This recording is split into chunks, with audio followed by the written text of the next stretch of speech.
perseguidor da igreja, um homem que perseguia o povo de Deus. Muitos todos lembram que ele, aleluia, ia, glória a Deus, a Jerusalém e entrava até mesmo nas casas para perseguir o povo, até mesmo desta maneira que o povo de Deus teve que ir para Damasco, aleluia, para fugir, porque Paulo perseguia e ameaçava o povo. Mas depois que Saulo foi a Damasco também para perseguir o povo de Deus, porque sabendo ele que lá estava crescendo o Evangelho de Cristo e espalhando tudo, a Bíblia Sagrada diz que então Paulo foi. Quando Paulo está indo, o Senhor tem um encontro com ele, Saulo.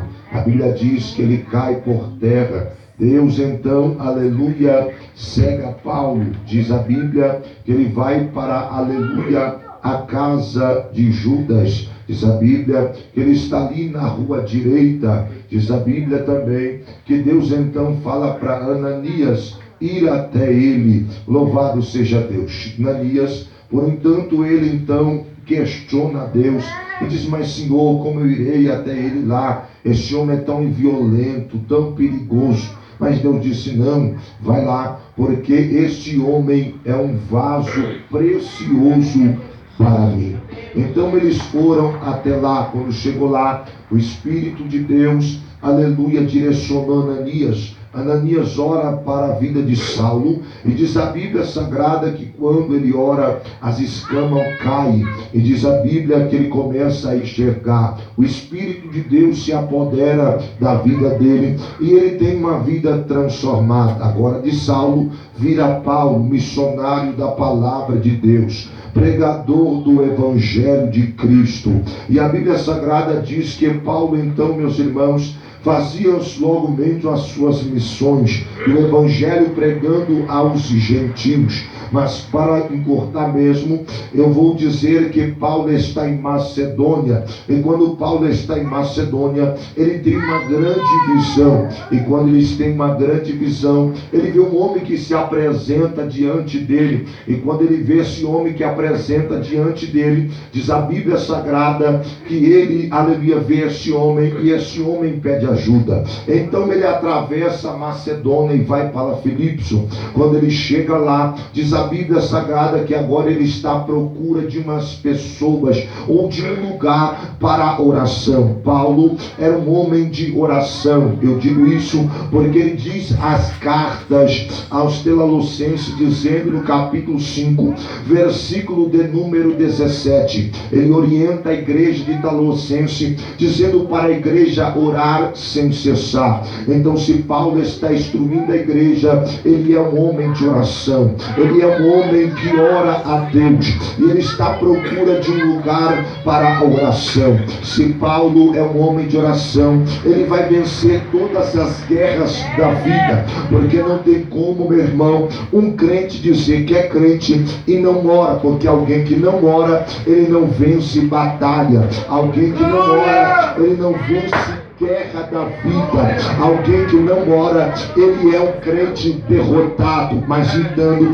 que Paulo vai ensinar estas igrejas, e ele também, ele incentiva. Ele é um homem que está diante de uma oração, e ele sabe que para vencer as guerras da vida, para vencer as batalhas, tem que orar.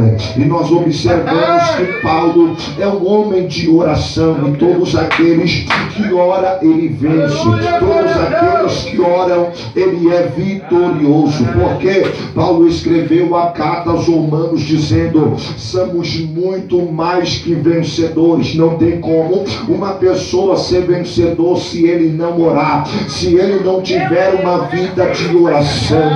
Não tem como a pessoa vencer na vida uma batalha se ele não dobrar os joelhos para orar a Deus. Paulo disse também também, meus irmãos, que quem vive baixo de oração é como ele disse a cartas aos Romanos capítulo 8 versículo 31. O que diremos, pois, estas coisas? Se Deus é por nós, quem será contra nós? Entenda uma coisa, uma pessoa que é de oração, o que diremos, pois, estas coisas? Se Deus é por nós, quem será contra nós? Alguém que é de oração, o diabo pode até vir, mas cai por terra.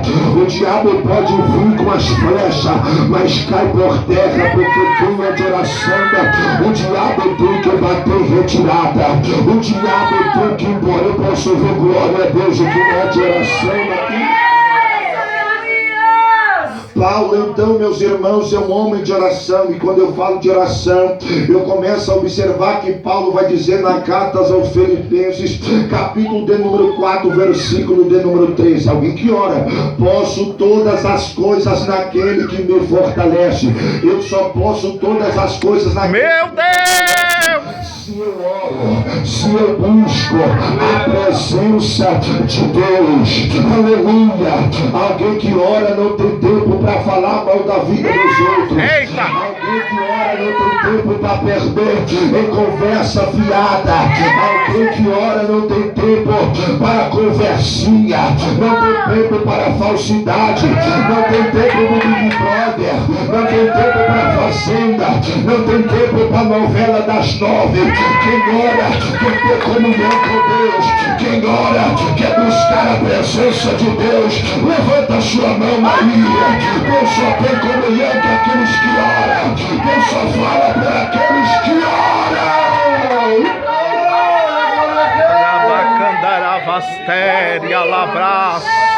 Oração. A Bíblia Sagrada diz, meus irmãos, que então Paulo vivia em oração e agora ele está à procura do quê? Ele não está à procura de alguém, de lugar para fofocar. Ele não está à procura de um lugar para fazer fuxico. Ele não está à procura de lugar para fazer, aleluia, falar da vida dos outros. Ele está à procura de um lugar para entrar em comunhão, em secreto, intimidade com Deus. Quem está entendendo, diga glória a Deus.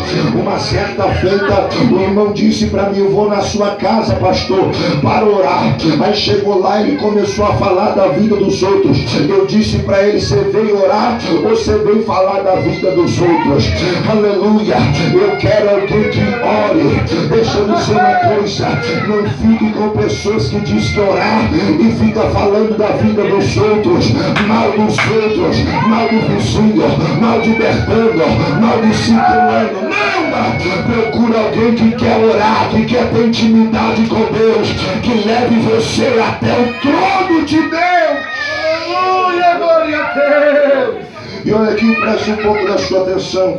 Paulo então está à procura de um lugar para a oração. Quando de repente ele está à procura, ele vê umas mulheres assentadas na praia, ou seja, na água, como você pode entender, na areia. Então Paulo observa aquelas mulheres e chegam até elas. Quando Paulo chega até elas, diz o Bíblia Sagrada que começam a falar. E quem é que estava lá? Lídia. Quem é que estava lá? Uma vendedora de púrpura que fazia também negócios. Então Paulo procura e começa a conversar, a dialogar com elas. E diz a Bíblia que Paulo começa a falar da palavra de Cristo para elas, que a Bíblia Sagrada que Lídia abre o seu coração.